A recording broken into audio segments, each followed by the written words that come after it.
नमस्कार दोस्तों। आज हम लोग स्वतंत्रता के बारे में पढ़ने वाले हैं कि स्वतंत्रता क्या होती है। तो स्वतंत्रता का मतलब होता है कि किसी भी तरह का प्रतिबंध को हटा देना ही स्वतंत्रता होता है। ठीक है। तो स्वतंत्रता का ये मतलब नहीं है कि कोई भी प्रतिबंध आपके ऊपर से हटा दिया तो आप जो मन में आएगा वही करेंगे, ऐसा नहीं है। आपके ऊपर राज्य का कोई कानून होगा या फिर आपके घर का किसी प्रकार का कोई नियंत्रण होगा। आप किसी भी काम के लिए स्वतंत्र हो सकते हैं, परंतु ऐसा नहीं है कि स्वतंत्रता के चलते आप किसी को नुकसान पहुंचा दें। नुकसान पहुंचाने के बाद आपके ऊपर विभिन्न प्रकार के कार्रवाई होने की संभावना है। तो आसान भाषा में हम समझ सकते हैं कि जो स्वतंत्रता है इसका मतलब होता है कि मनुष्य पर सभी प्रकार के प्रतिबंध को हटा दिया जाए, जिसके अनुसार वो अपनी इच्छा के अनुसार कार्य करने एवं जीवन जीने का अधिकार उसको मिल सके। उसे ही हम लोग स्वतंत्रता कहते हैं। ठीक है। तो स्वतंत्रता का मतलब समझ में आ गया।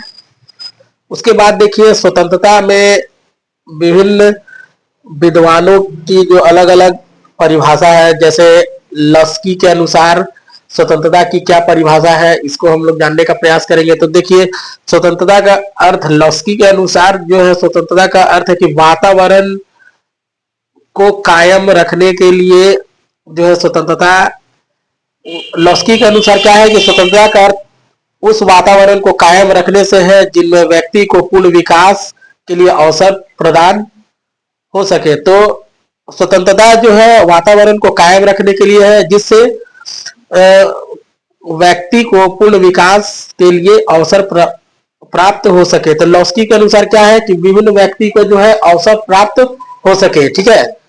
तो उसी के अनुसार विभिन्न प्रकार के जो भी विद्वान है उनके अनुसार जो है आपको ये चीजें देख लेनी है। खैर, यहाँ से प्रश्न नहीं आएंगे, लेकिन फिर भी मैं बता देता हूं कि सीले के अनुसार क्या है। तो सीले के अनुसार जो स्वतंत्रता है वो शासन के उल्टा रूप है। ठीक है। शासन का उल्टा रूप सीले के अनुसार। स्वतंत्रता का मतलब सीले के अनुसार क्या है कि स्वतंत्रता का मतलब होता है सीले के अनुसार वो शासन का उल्टा रूप है। ठीक है। और लॉस्की के अनुसार क्या है कि वातावरण को कायम रखने के लिए या व्यक्ति को पूर्ण विकास के लिए जो अवसर प्रदान किए जाते हैं वही स्वतंत्रता है। किसके अनुसार? लॉस्की के अनुसार। सीले के अनुसार स्वतंत्रता जो है शासन का उल्टा रूप है। ठीक है। यहां तक क्लियर है। उसके बाद देखिए, शासन के ये इंपॉर्टेंट है। ठीक है। स्वतंत्रता आपके एग्जाम में पूछे जाने की संभावना है। मैं सारे इंपॉर्टेंट जो भी टॉपिक है इन पूरे एक चैप्टर को आज मैं समाप्त करने का प्रयास करूंगा। देखते हैं कहां तक हो पाता है। ठीक है। तो आइए, उसके बाद हम लोग स्वतंत्रता के विभिन्न प्रकार को हम लोग देखने का प्रयास करेंगे। तो स्वतंत्रता के कई सारे प्रकार है, जैसे प्राकृतिक स्वतंत्रता। प्राकृतिक स्वतंत्रता क्या है कि प्राकृतिक के द्वारा जो है हमें कुछ स्वतंत्रता मिलती है। ठीक है। जिसको हम लोग प्राकृतिक स्वतंत्रता के नाम से जानते हैं। उसके बाद है नागरिक स्वतंत्रता। नागरिक स्वतंत्रता है क्या है? तो देखिए, नागरिकों को समाज में रहने के लिए सुरक्षा प्रदान करने के लिए कुछ स्वतंत्रता दी जाती है, जिसको हम लोग नागरिक स्वतंत्रता कहते हैं। ताकि व्यक्ति समाज में जो है व्यक्ति जो है समाज में अच्छे से शामिल होकर के जो है समाज को चलाने में जो है उनका भागीदारी हो, इसीलिए उसको नागरिक स्वतंत्रता कहते हैं। ठीक है। अब देखिए, राजनीतिक स्वतंत्रता क्या होता है। राजनीतिक स्वतंत्रता का मतलब है कि प्रत्येक मनुष्य को राजनीतिक करने का अधिकार है, चुनाव लड़ने का अधिकार है, मतदान देने का अधिकार है। ठीक है। राजनीति में विजयी होके निर्वाचित होने का अधिकार है। ठीक है। तो कई तरह के जो राजनीतिक स्वतंत्रता का मतलब यही होता है कि आपको जो है राजनीति में भाग लेने का अवसर मिले, उसकी स्वतंत्रता हो। ठीक है। भाषण देने की स्वतंत्रता हो। ठीक है। समाज में जो है मतदान करने का अधिकार हो। ठीक है। आप निर्वाचित होकर के जो है निर्वाचित होने का आपको अधिकार हो। तो यही है राजनीतिक स्वतंत्रता। ठीक है। हर रूप से राजनीति में भाग लेने को आपको अवसर प्रदान करता है जिसे हम लोग राजनीतिक स्वतंत्रता कहते हैं। अब देखिए आर्थिक स्वतंत्रता। आर्थिक स्वतंत्रता का मतलब होता है कि समाज में जो है एक तो होता है अमीर वर्ग, दूसरा होता है गरीब वर्ग। ठीक है, तो अमीर और गरीब में किसी ज्यादा अंतर नहीं होना चाहिए। ठीक है, कम से कम जो गरीब वर्ग है उनको उनके जो प्राथमिक जो जरूरतें हैं उन्हें अवश्य मिले। ठीक है, उन्हें काम करने का अवसर मिले। ठीक है, उन्हें रोजगार मिले। ठीक है, उन्हें अच्छा मकान मिले, उचित कपड़ा मिले। ठीक है, उन्हें भरपेट भोजन मिले, यही है आर्थिक स्वतंत्रता। ठीक है, नैतिक स्वतंत्रता का मतलब होता है कि नैतिक स्वतंत्रता का संबंध व्यक्ति के अंतर्मन से है। समानता जो है स्वार्थी, लोभी, चोरी, बेईमानी या ठगी, ईर्ष्या आदि गलत भावना से ऊपर उठकर व्यक्ति का दृष्टिकोण उदार बने। कम से कम कहने का मतलब नैतिक कि उनके अंदर नैतिक चीजें हो। ठीक है, वो लोगों का सम्मान करे। ठीक है, ठीक है, उनके अंदर जो है एक नैतिक विकास हो। ठीक है, मन ठीक है, बात समझ में आया ना। नैतिक विकास का मतलब है कि वो नैतिक स्तर से लोगों को भलाई के बारे में सोचे। ठीक है, वो स्वार्थी लोभी ना बने। ठीक है, उनके अंदर किसी प्रकार की चोरी बेईमानी ठगी ईर्ष्या से वो दूर रहे, और जो है समाज में भागीदारी ऊपर उठ करके जो व्यक्ति के दृष्टिकोण को उदार बनाती है, इसे हम लोग नैतिक जो है स्वतंत्रता कहते हैं। धार्मिक स्वतंत्रता। धार्मिक स्वतंत्रता का मतलब होता है कि सभी को अपने धर्म का प्रचार करने का अधिकार है। ठीक है, अपने धर्म का प्रचार करने का उन्हें अधिकार हो। ठीक है, दूसरों के धर्म को सम्मान दूसरे के धर्म को सम्मान करे। ठीक है, दूसरे के धर्मों का जो है अपमान ना करे। ठीक है, अपने धर्म का प्रचार करे, यही है धार्मिक स्वतंत्रता। ठीक है, राष्ट्रीयता। राष्ट्रीय स्वतंत्रता। देखिए राष्ट्र स्वतंत्रता का मतलब होता है कि व्यक्ति जो है राष्ट्र के प्रति राष्ट्र स्वतंत्रता का मतलब होता है कि किसी भी देश को अपने आंतरिक मामले में किसी दूसरे देश का जो है अधीन नहीं होना चाहिए। ठीक है, या फिर जैसे मान लीजिए कि भारत है हमारा देश, हमारा कुछ आंतरिक मामला है या आंतरिक परेशानी है, उसमें किसी और देश का जो है हस्तक्षेप नहीं होना चाहिए। जैसे मान लीजिए भारत में कोई आंतरिक मामला, उसमें अमेरिका का हस्तक्षेप नहीं होना चाहिए, उसे ही हम लोग राष्ट्र स्वतंत्रता कहते हैं। किसी भी देश के आंतरिक मामलों पर किसी दूसरे देश का नियंत्रण या हस्तक्षेप न हो, उसे ही राष्ट्रीय स्वतंत्रता कहते हैं। वो निर्णय खुद से ले सके। ठीक है, उसके बाद है व्यक्तिगत स्वतंत्रता। ठीक है, व्यक्तिगत स्वतंत्रता का मतलब है कोई भी व्यक्ति का अपना निजी ठीक है अपना निजी जीवन जीने का पूर्ण अधिकार है। उस पर किसी भी प्रकार का दूसरों का हस्तक्षेप नहीं होना चाहिए। चाहे वो कहीं भी रहन सहन कर सके, कुछ भी खान पान कर सके, किसी से विवाह कर सके। ठीक है, उनका अपना एक स्वतंत्रता होता है, किसी का हस्तक्षेप नहीं होना चाहिए, यही है व्यक्तिगत स्वतंत्रता। ठीक है, अब देखिए स्वतंत्रता के जो है सुरक्षा के कुछ उपाय हैं। ठीक है, आपके एग्जाम में ये यहाँ से कम 2 नंबर के क्वेश्चन में पूछे जाने की संभावना है कि स्वतंत्रता को सुरक्षित करने के लिए 2 उपाय को लिखिए। ठीक है, तो मैं सारे उपाय को बता देता हूँ। देखिए मौलिक अधिकारों की अवधारणा। मौलिक अधिकार क्या है? तो नागरिकों को कई सारे जो है अधिकार दिए जाते हैं।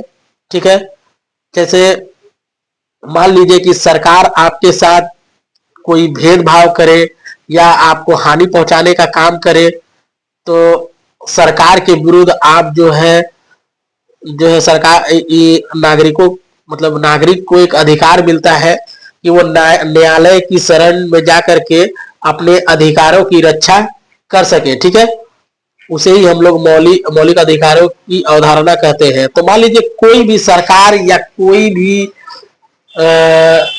व्यक्ति जो आपके साथ तानाशाह मान लीजिए कि सरकार आपके साथ कोई तानाशाह रवैया अपना रही है या आपके अधिकारों का हनन कर रही है, तो आप न्यायालय के द्वारा अपने अधिकारों को पुनः प्राप्त कर सकते हैं। ठीक है, इसे ही कहते हैं मौलिक अधिकारों की अवधारणा। उसके बाद देखिए लोकतंत्र की स्थापना। ठीक है, देखिए, लोकतंत्र का मतलब क्या? लोकतंत्र एक ऐसा प्रणाली है जो सबसे सुरक्षित है, ठीक है। इसके अंतर्गत जो है आप अपने अधिकारों का हनन होने से रोक सकते हैं, ठीक है। लोकतंत्र मतलब जनता का शासन होता है, ठीक है। इसमें जो है सरकार कभी भी तानाशाह रूप धारण नहीं कर सकती है, ठीक है। उसके बाद देखिए स्वतंत्रता, स्वतंत्र न्यायपालिका। देखिए न्यायपालिका को पूर्ण रूप से स्वतंत्र होना चाहिए, ठीक है। जैसे मान लीजिए कार्यपालिका और विधायिका, ठीक है, ये पूर्ण रूप से जो है तब ये अपना कार्य सही से कर सकती है। अगर इस पर यदि किसी भी तरह का अगर मतलब दबाव हो तो यह पूर्ण रूप से कार्य नहीं कर सकती है। जो मौलिक अधिकारों की रक्षा करना संभव नहीं हो पाएगा, ठीक है। तो स्वतंत्र न्यायपालिका यानी कि न्यायपालिका को पूर्ण रूप से स्वतंत्र होना चाहिए ताकि ताकि वो अच्छे से काम कर सके और लोगों का जो अधिकार है उसे दिला सके, ठीक है। उसका शक्तियों का विकेंद्रीकरण। देखिए शक्तियों का विकेंद्रीकरण का मतलब होता है कि शक्ति का बंटवारा होना चाहिए, ठीक है। कोई भी अगर शक्ति केंद्रीकृत, विकेंद्रीकरण मतलब होता है कि शक्तियों का बंटवारा हो जाना चाहिए। जैसे मान लीजिए कि केंद्र सरकार है, अब सारे शक्तियों को अगर केंद्र सरकार के अधीन रह जाएंगे तो सरकार तानाशाह हो जाएगी। तो उसी प्रकार से केंद्र सरकार को जो है राज्य सरकार, फिर राज्य सरकार से स्थानीय सरकार, स्थानीय सरकार से निकाय सरकार, इस तरह से छोटे छोटे टुकड़ों में बांट देना ही शक्तियों का विकेंद्रीकरण कहलाता है, ठीक है। तो स्वतंत्रता की रक्षा के लिए शक्तियों का विकेंद्रीकरण हो जाना ही अच्छा है, अन्यथा इससे जो है शक्तियों का दुरुपयोग होता है और लोगों की जो स्वतंत्रता सुरक्षित रहने में खतरा पैदा होता है। इसलिए इनका पृथक्करण जरूरी है जिससे व्यक्तियों की स्वतंत्रता सुरक्षित रहती है, ठीक है। कानून का शासन। देखिए स्वतंत्रता सुरक्षा के लिए कानून का शासन अति आवश्यक है, ठीक है। कानून के बदौलत ही अगर समाज में किसी भी प्रकार का अन्याय हो रहा तो कानून का पूर्ण कर्तव्य है कि उस व्यक्ति को न्याय दिलाए। तो कानून का शासन होना बहुत जरूरी है। अब देखिए आर्थिक सुरक्षा, ठीक है। नागरिकों की स्वतंत्रता के लिए यह आशय कि नागरिकों को आर्थिक क्षेत्र में भी सुरक्षा प्राप्त हो जिससे वो देश में धनी और निर्धन के बीच फासला अधिक होगा, ठीक है। देखिए जिस देश में धनी और निर्धन के बीच फासला अधिक होगा वहां पे बेरोजगारी, भुखमरी आदि अधिक होंगे, ठीक है। अमीर जो है अमीर बनता चला जाएगा, गरीब गरीब बनता चला जाएगा, जिसके कारण जो है उनके स्वतंत्रता पर जो है प्रतिबंध लग जाएगा। इसलिए आर्थिक सुरक्षा का होना अति आवश्यक है। कम से कम उसकी प्राथमिकता, जो भी उसके प्राथमिक मूलभूत चीजें हैं उनकी जरूरत अवश्य अवश्य होनी ही चाहिए, ठीक है। उसके बाद देखिए राजनीतिक शिक्षा तथा सतत जागरूकता। अब देखिए राजनीतिक शिक्षा, अब देखिए राजनीतिक शिक्षा लोगों के अंदर होना अति आवश्यक है।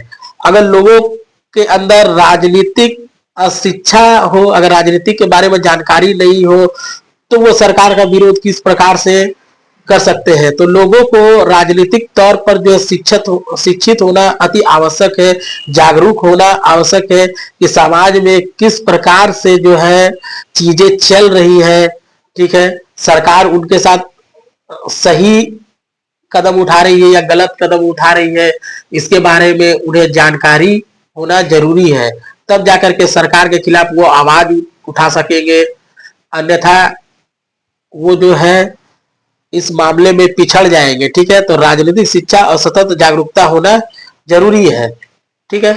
उसके बाद देखिए ये जो है हमारा चैप्टर कंप्लीट होता है टॉपिक। अब हम लोग समानता की ओर बढ़ेंगे। समानता क्या है? तो देखिए समानता क्या है?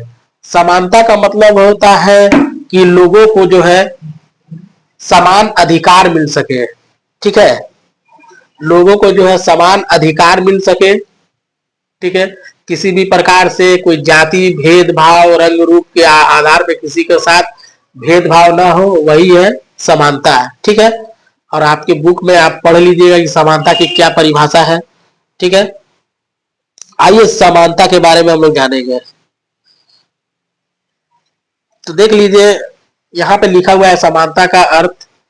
तो देखिए, समानता का अर्थ क्या है? रंग, रूप, बुद्धि, शक्ति के आधार पे काफी भिन्नताएं होती है। ठीक है, अलग अलग विद्वानों के द्वारा जो है अलग अलग, आप देखिए जैसे कि मान लीजिए किसी भी व्यक्ति को प्रकृति ने समान जन्मा है, ठीक है, उनमें भी भिन्नताएं हैं।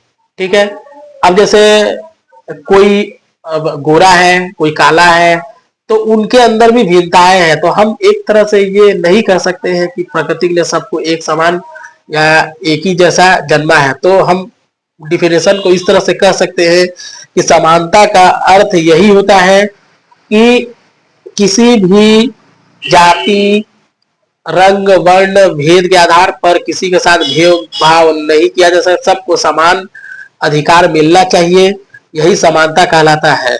ठीक है, अब देखिए पूर्ण रूप से यह बात सत्य है या नहीं, ये तो तर्क के आधार पर ही बोला जाएगा। ठीक है, उसके बाद देखिए समानता के रूप, समानता के प्रकार या रूप। तो समानता क्या है? देखिए, प्राकृतिक समानता। प्राकृतिक समानता का अर्थ होता है कि प्रकृति के सभी व्यक्तियों को समान रूप में पैदा किया गया, अतः सभी समान हैं। इस प्रकार सभी व्यक्ति जन्म से समान है और उनमें कोई असमानता नहीं पाई जाती है। लेकिन ये बात पूर्ण रूप से गलत है। लेकिन मैंने, ये आपके पॉइंट के हिसाब से सही है, लेकिन ये जो तथ्य है ये हो सकता है कहीं ना कहीं गलत है, लेकिन पॉइंट के हिसाब से ये सही है। बात समझ रहे हैं ना? तो उतना आपको दिमाग नहीं लगाना है। ठीक है, ये ग्रेजुएशन लेवल का चीज है, लेकिन मैं आपको अच्छे से बता दे रहा हूँ। तो प्राकृतिक समानता का मतलब समझ में आ गया। प्राकृतिक समानता का अर्थ है कि प्रकृति ने सभी व्यक्तियों को समान रूप से पैदा किया था, सभी समान है, इस प्रकार सभी व्यक्ति जन्म से समान होते हैं, उनमें कोई भी असमानता नहीं पाई जाती है। ठीक है,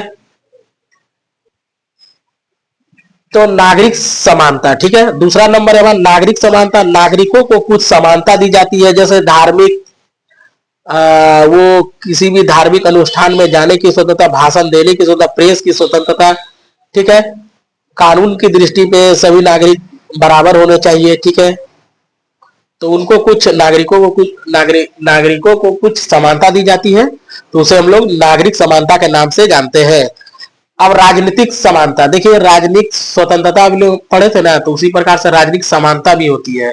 तो राजनीतिक समानता क्या है? तो सभी लोगों को जो है धर्म, रंग, जाति, जन्म के आधार पर बिना किसी भेदभाव से सामान्य रूप से राजनीतिक अधिकार मिलने चाहिए।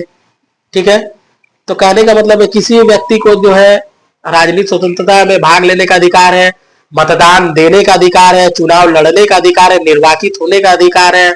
ठीक है, तो ये हो गया राजनीतिक समानता। आर्थिक समानता, अब देखिए आर्थिक समानता कहने का मतलब है कि अमीर और गरीब के बीच में जो है फासला, ज्यादा फासला नहीं होना चाहिए। ठीक है, जिससे समाज में असमानता फैलेगा। ठीक है, कम से कम लोगों के अंदर, उन जो भी गरीब वर्ग है उनके अंदर प्राथमिक जरूरतों को पूरा करने का पूर्ण अधिकार हो, उन्हें भी सरकार के तरफ से प्राथमिक जरूरतों को पूरा करने के लिए कुछ संसाधन दिए जाए। ठीक है, जिसे आर्थिक समानता हम लोग कहेंगे। ठीक है, उसके बाद देखिए कानूनी समानता। अब देखिए कानून सबके लिए समान होना चाहिए। ठीक है, कानून क्या है? सबके लिए समान होना चाहिए।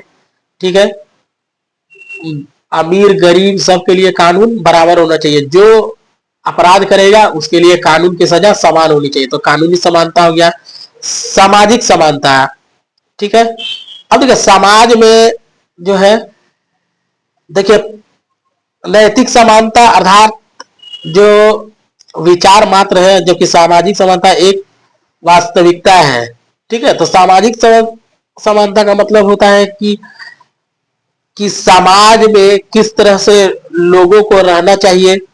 ठीक ठीक है, तो समाज में सामाजिक, उन्हें लोगों को कुछ समाज के अंतर्गत कुछ समानताएं दी जाती है। ठीक है, जिससे लेकर के वो समाज में एक अच्छा नागरिक बने। ठीक है,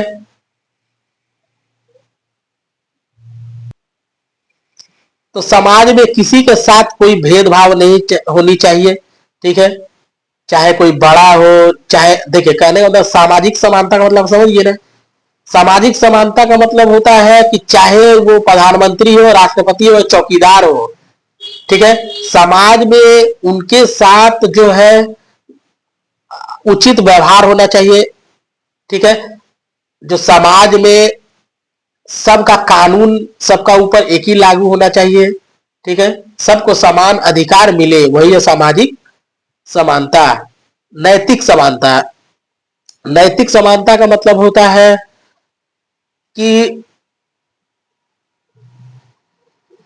सभी को जो है संस्कृति, भाषा तथा साहित्य को विकसित होने का समान अवसर एवं सुविधा प्रदान करनी चाहिए, ठीक है।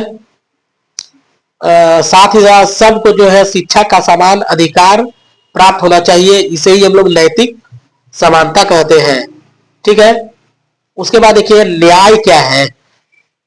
अब न्याय से प्रश्न आपके एग्जाम में पूछे जाएंगे,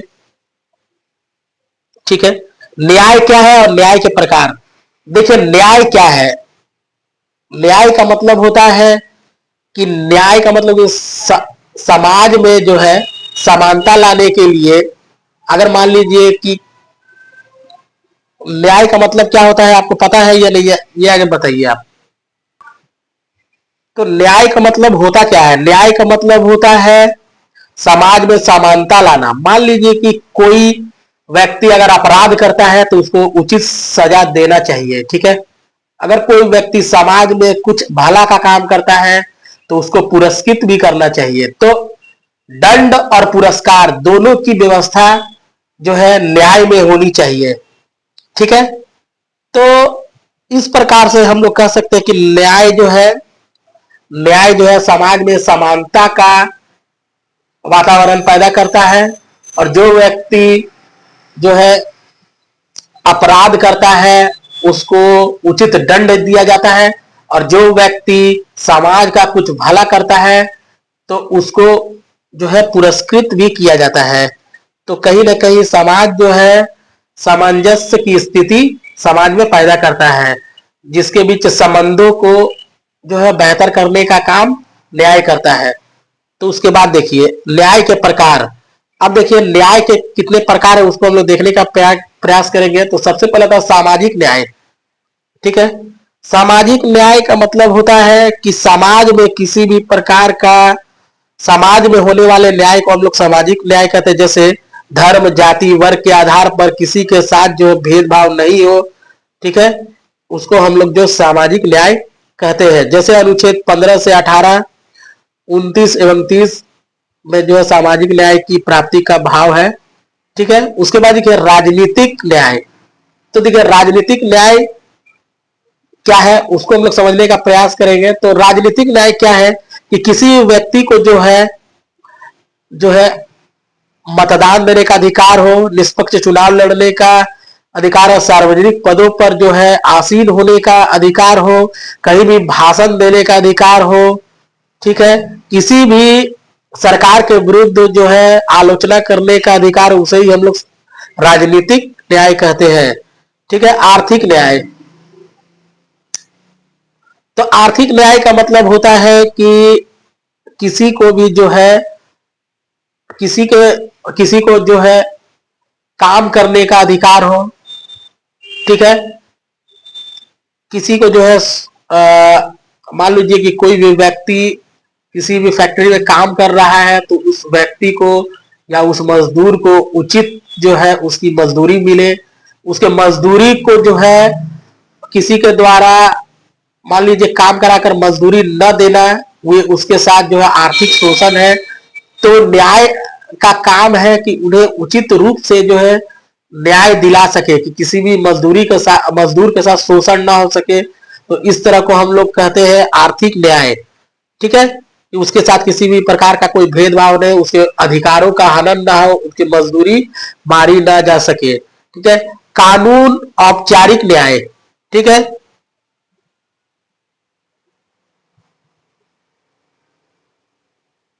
अब देखिए कानूनी औपचारिक न्याय क्या है कि जो प्रचलित कानून जो प्रचलित कानून के अनुसार न्याय किया जाता है उसे ही हम लोग कानूनी न्याय कहते हैं। ठीक है। और जो है देखिए कानूनी औपचारिक न्याय, देखिए जो अभी तक के प्रचलित कानून के अनुसार जो न्याय दिया जाता है उसे हम लोग कानूनी न्याय कहते हैं। ठीक है। और और उसे निष्पक्ष भाव से लागू किया जाता है, उसे औपचारिक न्याय के कोटि में रखा जाता है। ठीक है, यहां तक क्लियर है। अब देखिए प्राकृतिक न्याय। अब प्राकृतिक न्याय क्या है कि मनुष्य को कुछ अधिकार जो है प्रकृति से प्राप्त हुए हैं, उन अधिकारों से उसे वंचित नहीं किया जा सकता है, यही प्राकृतिक न्याय है। और यह कानून मौन या अस्पष्ट, देखिए कहने का मतलब है कि न्यायाधीश जो है जब भी कभी कानून को जो है अस्पष्ट हो जाता है, जहां कानून अस्पष्ट हो जाता है न्यायालय में, तो न्यायाधीश क्या करते हैं, इस प्राकृतिक न्याय का ही सहारा लेते हैं। ठीक है। तो प्राकृतिक न्याय जो है हमें प्रकृति से प्राप्त हुआ है। ठीक है, यहां तक समझ में आ गया। उसके बाद देखिए तब न्याय तक हो गया हम लोग। अब शक्ति पृथक्करण। अब देखिए शक्ति पृथक्करण क्या है। शक्ति पृथक्करण का मतलब होता है शक्ति का बंटवारा करना। ठीक है। तो मॉन्टेस्क्यू के अनुसार जो है कार्यपालिका, विधायिका और न्यायपालिका को बांट देना चाहिए। ठीक है। अगर हम लोग सरकार के अंतर्गत कार्यपालिका, विधायिका और न्यायपालिका को रखेंगे तो सरकार जो है तानाशाह रूप अपनाएगा। ठीक है, या निरंकुश हो सकता है। मॉन्टेस्क्यू का ऐसा मानना था कि शक्ति का पृथक्करण कर देना चाहिए। ठीक है, जिसके अनुसार सरकार के जो अंतर्गत कार्यपालिका, विधायिका और न्यायपालिका है, ये तीनों को बांट देना चाहिए ताकि ये स्वतंत्र रूप से अपना काम कर सके। अगर ये सरकार के साथ अगर इसको मिला दिया जाए या केंद्रीकृत कर दिया जाए कार्यपालिका, विधायिका और न्यायपालिका को, तो सरकार जो है निरंकुश या तानाशाह हो सकती है। ठीक है, इसलिए मॉन्टेस्क्यू के अनुसार राज्य की शक्ति उनके 3 भाग कार्यपालिका, विधायिका तथा कार्यपालिका में बांट देनी चाहिए। ठीक है, यहां तक क्लियर है, जिसे हम लोग शक्ति पृथक्करण के नाम से हम लोग जानते हैं। और अमेरिका का संविधान पहला ऐसा संविधान है जिसने यह सिद्धांत को अपनाया। तो शक्ति पृथक्करण का सिद्धांत को अमेरिका का संविधान जो ऐसा संविधान है जिसने यह सिद्धांत को अपनाया है। कौन सा सिद्धांत? तो शक्ति पृथक्करण का सिद्धांत। अब देखिए शक्ति पृथक्करण सिद्धांत का के पीछे कुछ ऐसे सिद्धांत हैं जिन्होंने इस सिद्धांत के पक्ष में तर्क दिया है। तो पक्ष वाले जो तर्क है उसको हम लोग जानेंगे, उसके बाद विपक्ष वाले तर्क है उसको भी हम लोग, शक्ति पृथक्करण सिद्धांत के पक्ष के तर्क इनको हम लोग जाने। तो देखिए स्वेच्छाचारी और निरंकुशता से रक्षा। तो शक्तिकरण माने शक्ति पृथक्करण सिद्धांत के अनुसार जो है स्वेच्छा और निरंकुशता से रक्षा होती है। क्यों? क्योंकि देखिए कार्यपालिका व्यवस्थापिका की शक्तियों का विभाजन हो जाता है, जिससे जो है कानून में जो है कई तरह के स्वतंत्रता आती है, जिसे निरंकुशता से जो है इसकी रक्षा होती है। तो आप लोग शक्ति पृथक्करण अच्छे से समझ गए। तो देखिए इसमें कहा क्या गया है, तो देखिए एक बार डिफिनेशन को हम लोग जाने। शक्ति पृथक्करण का सिद्धांत राज्य के सुशासन का एक मॉडल है। शक्तियों के पृथक्करण के लिए राज्य के विभिन्न उत्तरदायित्व वाली कई शाखाओं में विभाजित किया जाता है और प्रत्येक शाखा अलग अलग और स्वतंत्र शक्तियां प्रदान की जाती है। प्रायः यह विभाजन कार्यपालिका, विधायिका, न्यायपालिका के रूप में की जाती है। शक्तियों के पृथक्करण का सिद्धांत फ्रेंच दार्शनिक मॉन्टेस्क्यू ने दिया था। उसके अनुसार राज्य की शक्ति उनके 3 भाग कार्यपालिका, विधायिका और न्यायपालिका में बांट देनी चाहिए। यह सिद्धांत राज्य को सर्वाधिकारवादी होने से बचा सकता है तथा व्यक्ति की स्वतंत्रता की रक्षा की जा सकती है। अमेरिका का संविधान पहला ऐसा संविधान है जिसमें यह सिद्धांत अपनाया था। तो मैंने वही कहा, शक्ति पृथक्करण का सिद्धांत क्या है? शक्तियों का बंटवारा कर देना है। ठीक है, जिसमें आता है कार्यपालिका, विधायिका और न्यायपालिका को अलग अलग रूपों में बांट देना। ऐसा करने से जो है ये सभी जो शक्तियां हैं ये अलग अलग स्वतंत्र रूप से कार्य करती है, जिससे राजा को निरंकुश होने से बचाया जा सकता है। ठीक है, यहां तक मैंने बता दिया, वही चीज बताया, मैंने चेक किया कि ये पुस्तक में आपका लिखा हुआ है या नहीं। तो शक्ति पृथक्करण के सिद्धांत के पक्ष के तर्क कौन कौन है? तो देखिए, मैंने बताया स्वेच्छाचारी और निरंकुशता की रक्षा। तो देखिए, कार्यपालिका और विधायिकी की शक्तियों का विभाजन करने से क्या होता है कि जो सरकार है वह निरंकुश होने से बच जाता है। ठीक है, तो कहने का मतलब कार्यपालिका और व्यवस्थापिका की शक्तियों का विभाजन इसलिए आवश्यक है क्योंकि यह एक ही व्यक्ति के हाथ में इन शक्तियों के आ जाने से वह कानूनों का निर्माण अच्छी स्वेच्छा से करेगा अथवा वह पूरी निरंकुशता के साथ लागू करेगा।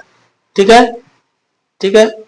न्यायपालिका एवं व्यवस्थापिका शक्तियों का विभाजन इसलिए आवश्यक है क्योंकि व्यक्ति मनमाने कानून का निर्माण न कर सके और न कानून को गलत ढंग से व्यवस्थित कर सके। ये न्यायपालिका और कार्यपालिका शक्तियों को आपस में मिला देने से पूरी न्याय व्यवस्था ठप पड़ सकती है। तो समझ में आया कि राजा निरंकुश या सरकार निरंकुश न हो सके या व्यक्ति निरंकुश न हो सके जो इसे संचालित करता है, इसलिए कार्यपालिका, न्यायपालिका और विधायिकी की शक्तियों को स्वतंत्र कर देना चाहिए, अलग अलग कर देना चाहिए। अब समझ में आया?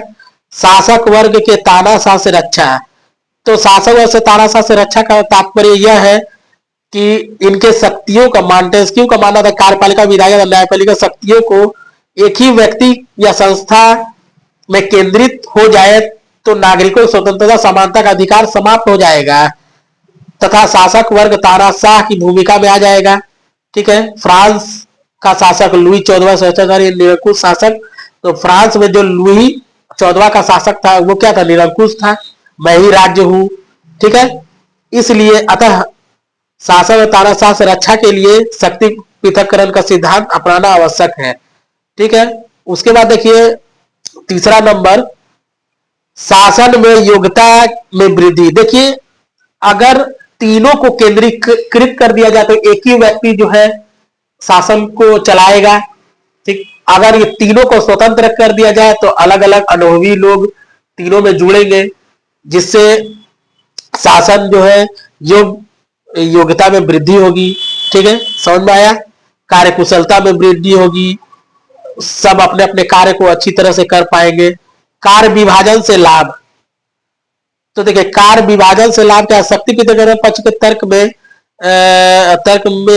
भी दिया गया है कि इसमें तीनों महत्वपूर्ण पद अलग अलग योग्यता वाले व्यक्ति के बैठने से प्रशासनिक दायित्व का निर्वाह द्रुत सही तरीके से होता है। ठीक है, जिसमें किसी प्रकार का जो है भेदभाव नहीं होगा और ये प्रगति की ओर बढ़ता चला जाता है। भारत, अमेरिका, फ्रांस विश्व के प्रजातांत्रिक देशों में सफलता का यह अलग आधार है। उसके बाद न्यायपालिका की निष्पक्षता की रक्षा। न्यायपालिका की निष्पक्षता की रक्षा।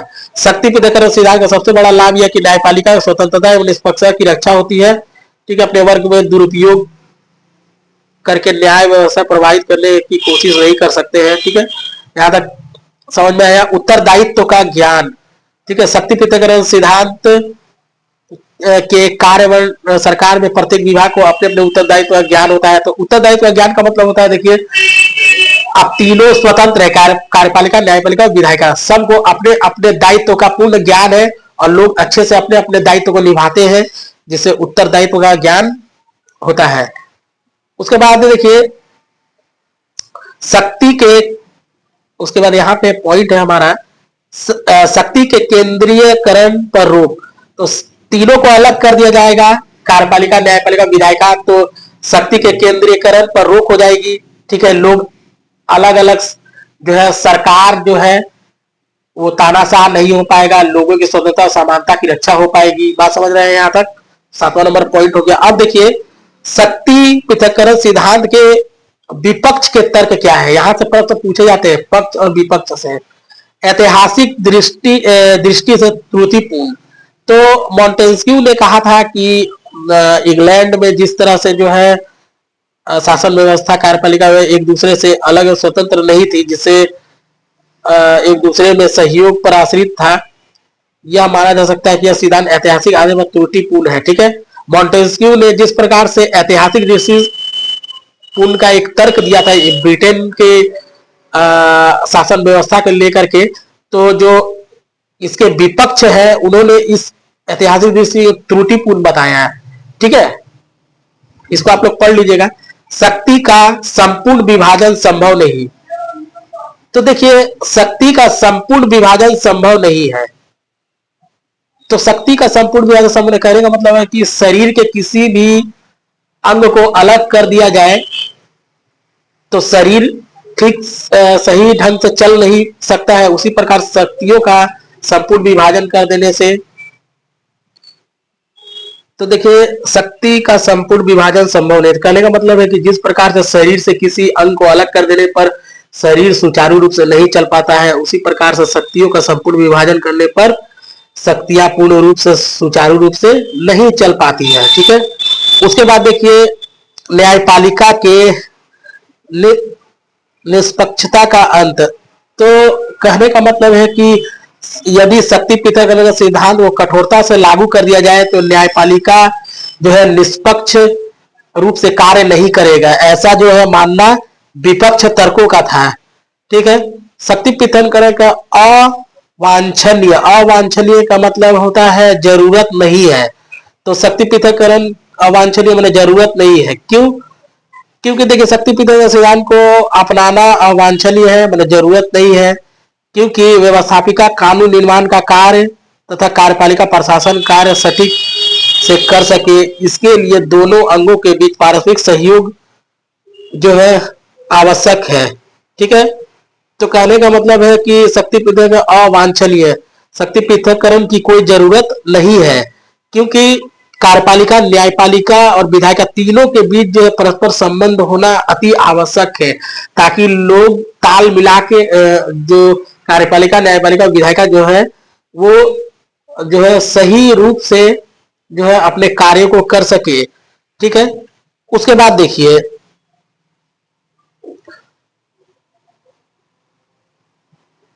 उसके बाद संघर्ष को जन्म देता है। तो देखिए कार्यपालिका, न्यायपालिका और जो है विधायिका, अब देखिए तीनों जो है अलग अलग रूप से जो है अपना कार्य करती है, जिससे क्या होगा, शक्ति पृथक्करण करने पर तीनों जो है स्वतंत्र रूप से कार्य करेगी। ठीक है, तो अब न्यायपालिका अपना कार्य को सिर्फ अपने ही देखेगी, कार्यपालिका जो है कार्य को अलग ढंग से देखेगी, विधायिका अपने कार्य को अलग ढंग से देखेगी। ठीक है, अब वो उतना ही कार्य करेगी जितना उन्हें सौंपा गया है, जिससे जो है तीनों के बीच में संघर्ष उत्पन्न हो जाएगा। ठीक है, उसके बाद देखिए अवैज्ञानिक, अब ये अवैज्ञानिक, तो शक्ति पृथक्करण का जो सिद्धांत है वो विपक्षी जो तर्क देते हैं वो कहते हैं कि यह अवैज्ञानिक है। अवैज्ञानिक का मतलब होता है कि जैसा मान लीजिए कि उदाहरण के लिए कि हमारे शरीर का विभिन्न प्रकार के कई अंग है। ठीक है, जिसमें से एक है हमारा मस्तिष्क। अगर मस्तिष्क को ही अलग कर दिया जाए तो क्या शरीर चलेगा सुचारू? तो नहीं चल पाएगा।